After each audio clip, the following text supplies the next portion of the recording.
Mateo, Constellation I has need to be suffered checking on losses your vitals. before, Now really although isn't the time. done quite so I know. violently. Look, we all feel like we've been kicked into the ground a million times over, but I think I have something. I'm serious. If I may, I know our encounter with the hunter is the last thing anyone wants to talk about right now, but he said something that I can't get out of my mind. Unity. Do you remember that? Because he was stopping us, implying that we were getting closer to it. The thing is, I've heard that word before. It's an important concept in Keeper Aquilas's speeches. The priest? Is the Sanctum Universum going to bless our little crusade of discovery? It can't be a coincidence. The Sanctum has always believed that answers are out there in the stars.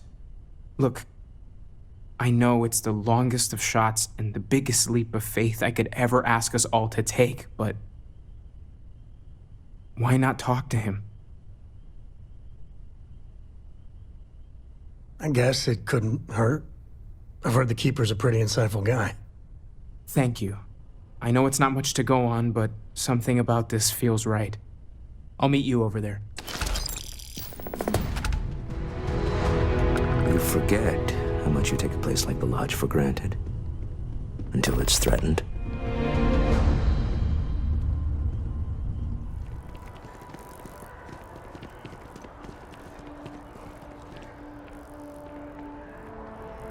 Keeper Aquilas, can we have a moment? Oh, Mateo. It's been too long. How are your parents? Your mother still struggling with that azalea garden? No, she figured that out a while ago. Had to adjust the pH levels in the soil. But, Keeper, I didn't come to catch up. Oh. Well, what's on both your minds?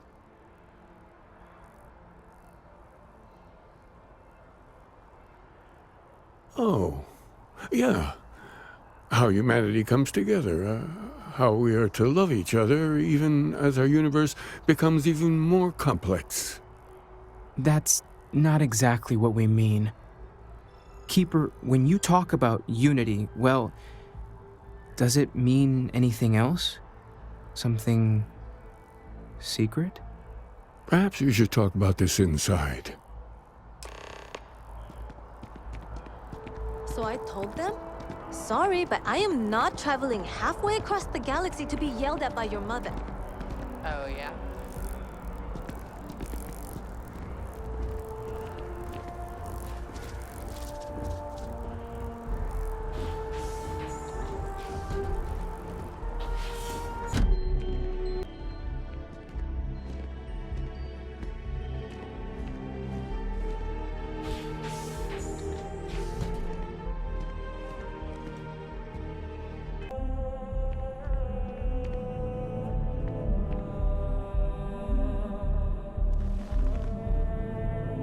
Now that we have a little privacy, why don't you tell me exactly what it is that brought you two here? They're like nothing we've ever seen, Keeper. Gravitational distortion, sub-audio harmonic sequencing, unidentifiable energy fluctuations. I caught half of that. So, these things are unusual? Even in your experience? There have always been mysteries that seem to defy our understanding of the universe. Beyond rational thought, we enter life as an act of someone else's faith in us. There's no way of knowing who we will become, and yet the risk is made anyway. So you've pushed into the unknown, not knowing where it would take you. And it's brought you here. I think I can. If you're willing to find your way in the dark for a bit longer, I can give you a path to discovering its meaning. There's an old story, far older than the Sanctum Universum, of someone who walked the settled systems and saw every corner of it. This pilgrim claimed he found the true meaning of unity. I always thought of it as just a parable for trying to bring humanity together, but maybe it's more. In my story, the pilgrim met the founders of the House of Enlightenment and the enigmatic cult of the Varun. And he gave them each a part of the truth. Then he goes to his final resting place to live out the rest of his days in contemplation of infinitum addendum, his addition or contribution to the infinite. But what if the story isn't a metaphor, but a code? A way of finding the pilgrim again, or at least his grave.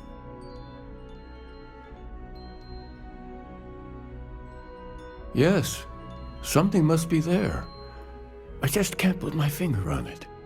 Maybe the answer will become clear when we have more. The House of Enlightenment and Varun have versions of this story. The enlightened work out of the well here in New Atlantis, helping the poorest citizens find a better life for themselves. Varun worshippers are more enigmatic, but there is a lone zealot that was captured recently for attacking UC ships. I visited her a couple of times. Hopefully she'll be willing to talk to you as well. I'll stay here with the Keeper. We need to catch up. And I wouldn't mind asking him a few more questions.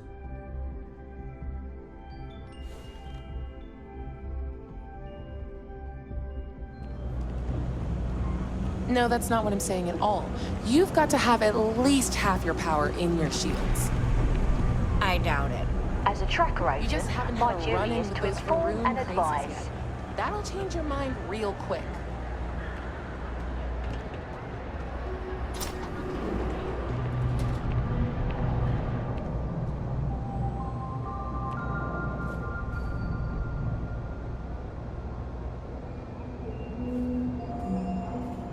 What's the word for that again? It's on the tip of my... There's a lot of work that needs to be done in the well. A lot of people in need. If it's about the financial or food assistance programs, we are backlogged. Don't worry, we're doing everything we can. Oh, we're not. Sorry. Can I help you? It's actually important, as strange as that may seem. Listen, I've talked about this with him a ton of times, and there's no record of a Unity pilgrim. But since you both insist, our early records are mostly administrative. Humanitarian projects, group counseling notes, charity expenditures. But there is a series of exchanges the founding members recorded in a lot of detail. It's the closest thing I have to what Aquilas is describing. A man walks into the first House of Enlightenment. The founding members just call him the Drifter. So they think he's a charity case at first, but no, the Drifter asks them a bunch of questions. If your philosophy is built on an individual's own morality, what about the second person? That second person might disagree. Isn't the problem of two what you're really looking for? And the founders respond, each individual must understand how the second person lifts them up. All of human effort is a story of cooperation pushing us forward. And it kind of goes on like that. He comes back every week for a year. Same conversation every time. Second person this, the problem of two that. Honestly, I think the founding members made it all up. There was a little more hesitation being openly atheist in the early days. I think they were experimenting with writing their own scripture. Fortunately, that got abandoned pretty quick. After the records of the Drifter end, you never see anything like it again. Always happy to help. If you'll excuse me, I've got a lot of aid efforts to coordinate. Oh, hey, actually hold up one second. You're part of the Enlightened, right? Here, little practical aid from your friends in the movement.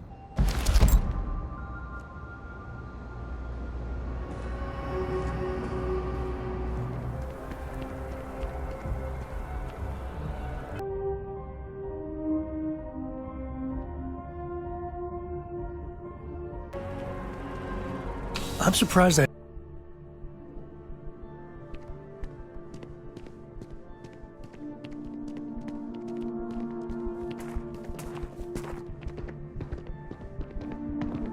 If my shift goes long again, My girl is gonna kill me.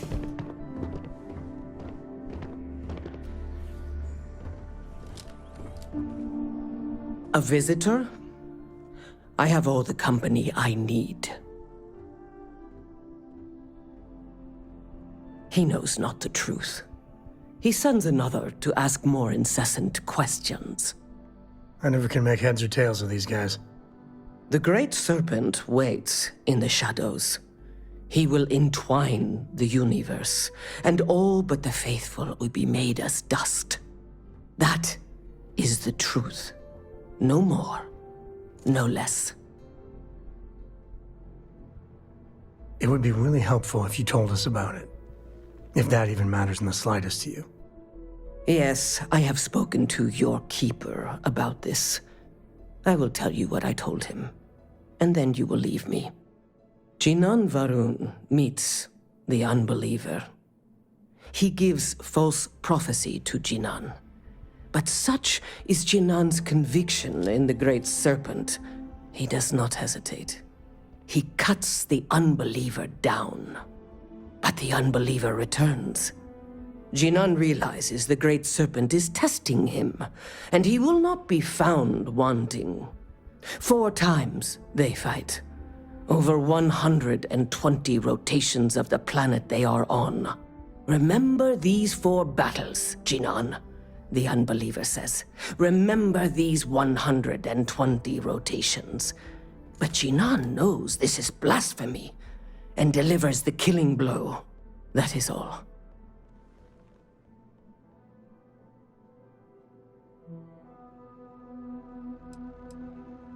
I have heard of no such thing.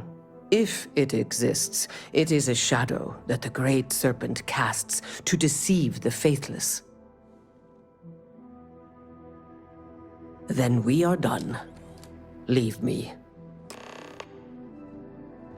Everything good? We're here to help.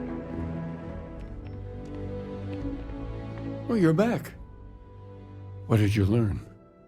Was there something hidden in their stories, like we thought?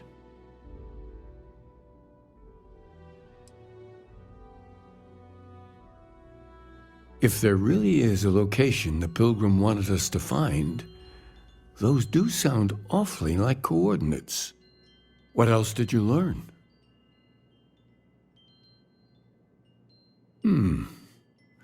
Planets are often named by number. That second might mean the second planet in the system. Was there anything else? Yes.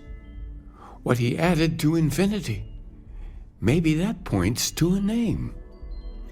If we're looking for his resting place, we'd need to know the name of the star system, wouldn't we? Let's see. We have something that could be coordinates. Something that could point to a planet in the system. But what's the name of the system? Infinitum addendum. What if we break down the parts? No systems named finite or add. That just leaves in and dumb. Well, that's certainly how I feel. Yes, that's it. The second planet in Indum, at 4 and 120. That's where you'll find the Pilgrim's resting place. And from there, maybe you'll find the true meaning of unity. Before you go, you've now spoken to many different perspectives in our universe. In a way, you'll be carrying their philosophies with you on this journey. I know you're looking for a specific unity, but if you had to guess what it was, what interpretation would you give it?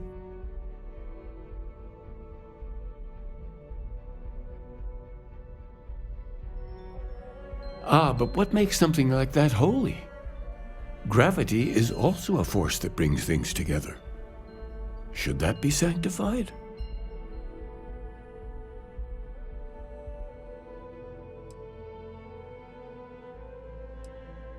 Yes and no. We believe God is out there waiting for us in the universe, and that the grav jump will bring us closer. But is gravity itself an article of faith? What do you think? It is one of the great contradictions of belief. We feel the presence of something out there, but we insist that it is also everywhere. So you think this word unity describes that divine unknowableness that the pilgrim searched for? This guy's really hard to follow. Can we just get a straight answer? Well, I won't keep you any longer. This has been fun, I have to admit. Go, find your truth.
Turn your back for a minute and nature takes it all back. Not a bad place for a pit stop.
The credulous simplicity of mundane humans never ceases to amaze me. My worst instincts, the evil spirit, draw me towards a form of contempt for them.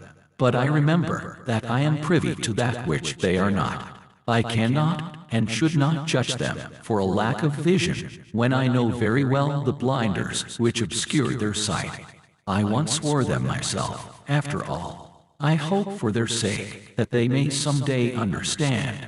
But for my sake, I wish to be left alone. So here is the crux of my troubles. To accomplish anything, I need to work with other people. I need assistance. I need workers. I need hands. As we work together, they inevitably ask questions, and I can never help talking. It starts innocently enough. They want to understand how someone who believes in science can also believe in the divine. Or they have their own misunderstanding instilled by some borderline religious remnant. My weakness is my inability to let alone. I want them to understand. So I try, gently as I might, to nudge their minds along the right path. Then there are follow-ups and followings. The trouble is that I genuinely care for these people. It would be so much easier if I didn't. Today, in a soft voice, my assistant asked me if there was anything above the unity. It was all I could do to keep from shouting that I could scarcely comprehend the misunderstanding that would lead to such a question. It was asked honestly, and I answered as best I could. But if even my closest confidant here can fail to grasp the most basic of these truths, why am I bothering to explain any of it to any of them? Every word that drops from my mouth gets gobbled up, misheard, misremembered, misunderstood, and mistranslated before I can issue the slightest clarification. People are necessary, but people are madness. I attempted to withdraw, to go off alone, to commune with unity in my own way. They followed. Of course they followed.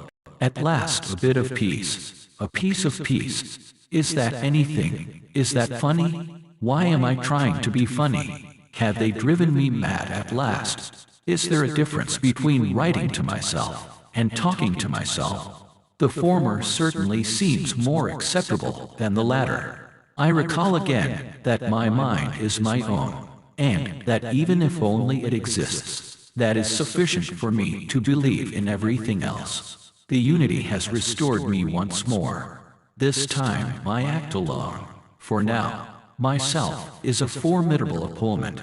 I should have expected as much, but vanity is, thankfully, not among my vices. Regardless, it turns out time spent in solitude is, in my case, time with a very sick man, or whatever it is I have become. I don't like this person.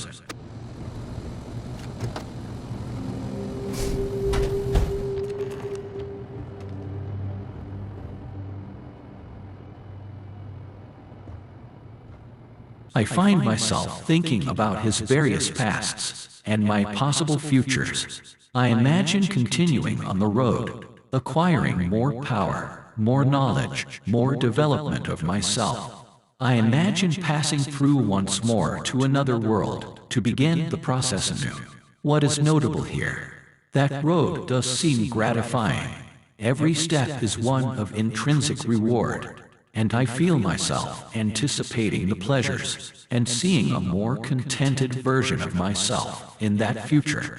Then, for the sake of considering all possibilities, I imagine if I took a different path, if I stopped running, stopped seeking to gather my own power, if I instead embraced the twinges of compassion I feel in my heart, and let myself care for the people who seem to gather about me wherever I try to work, if I simply lived and taught and perhaps brought others to the light and died. That road also seems gratifying. I also see a contented version of myself in that future. Here is the difference, though. When I stop thinking about the glories I could achieve for myself, the pleasure fades nearly immediately. When I stop thinking about staying and building something, the feeling endures. There is something more sustaining about it, more fulfilling. I don't know what this difference signifies, but I am grateful for the time I've taken to notice it.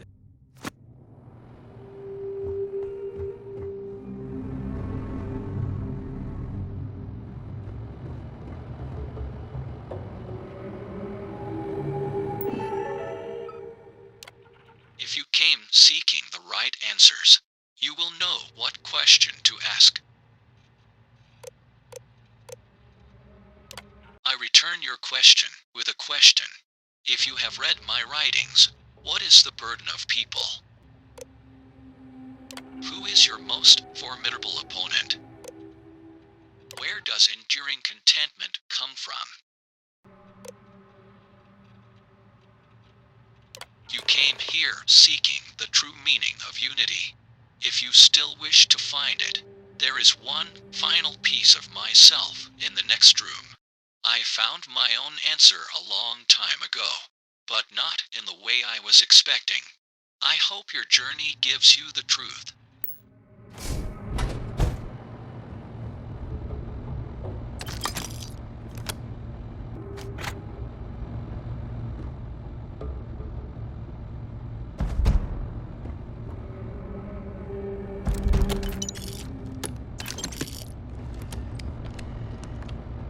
I don't know what the correct answer is. I might never. Increasingly, though, I am comfortable with not knowing. The more I reflect on being here, in this world, in this time, the more I think it is precisely where I need to be. This time will be different.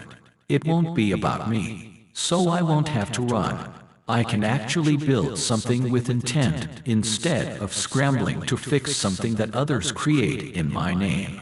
It can be something beneficial. I can be something beneficial. I'm leaving behind that other person. This world has no place for him. Let him die. Let me live to enlighten the breast universe before me. You have found the end of my journey, but to know everything, you must find its beginning. On Hyla 2, the island hides the scorpion, and the scorpion's sting hides the truth.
What do we got?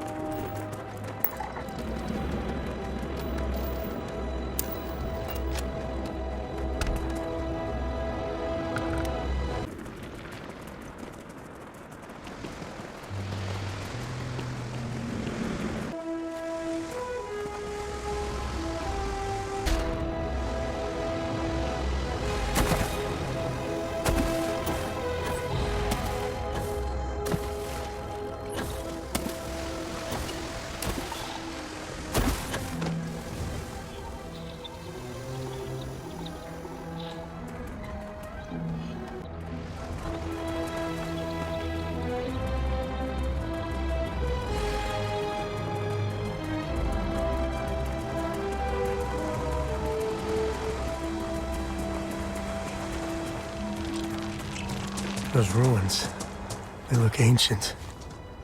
Oh, Vladimir would go nuts for this. Barrett, too.